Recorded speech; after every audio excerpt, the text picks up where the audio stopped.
एक समय की बात है, वृंदावन में श्री कृष्ण अपने सखाओं के साथ यमुना किनारे गायें चराने गए। यमुना जी का तट बहुत ही सुंदर था। ठंडी हवा चल रही थी और पक्षी चहचहा रहे थे। दोपहर के समय जब सबको भूख लगी तो कन्हैया और उनके मित्र जैसे सुदामा और मधुमंगल एक गोला बनाकर बैठ गए। सबने अपनी अपनी पोटलियां खोली और मिल बांटकर भोजन किया। हंसी ठिठोली के बीच भोजन समाप्त हुआ।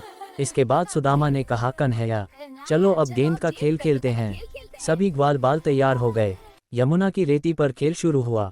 सब एक दूसरे की ओर गेंद फेंकने लगे। अचानक सुदामा पूरी ताकत से गेंद को मारा। गेंद हवा में लहराती हुई सीधी यमुना जी के उस हिस्से में जा गिरी जहां पानी गहरा और काला था। ये कालिया दाह था। वहां कालिया नाम का एक भयानक 100 फनों वाला नाग रहता था। उसका विष इतना खतरनाक था कि पानी खौलता रहता था और ऊपर से उड़ने वाले पक्षी भी विष की भाप से जलकर गिर जाते थे।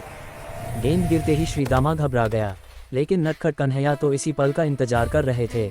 उन्होंने कहा, मैं अभी गेंद लेकर आता हूँ। मित्रों के मना करने के बावजूद श्री कृष्ण पास ही एक कदम के पेड़ पर चढ़ गए और वहां से सीधे विषैले पानी में छलांग लगा दी। पानी के अंदर हलचल हुई और कालिया नाग अपनी नींद से जाग उठा। एक नन्हे बालक को अपने घर में देखकर वह क्रोधित हो गया। उसने फुंकार मारते हुए श्री कृष्ण को अपनी कुंडली में जकड़ लिया।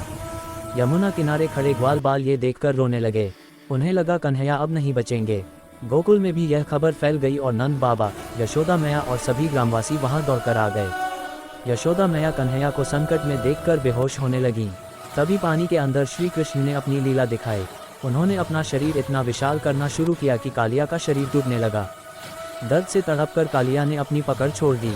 पकड़ छूटते ही श्री कृष्ण फुर्ती से उछले और कालिया नाग के सहस्र फनों में से सबसे ऊंचे फन पर जा चढ़े। उन्होंने अपनी बांसुरी निकाली और नाग के फनों पर नृत्य करना शुरू कर दिया।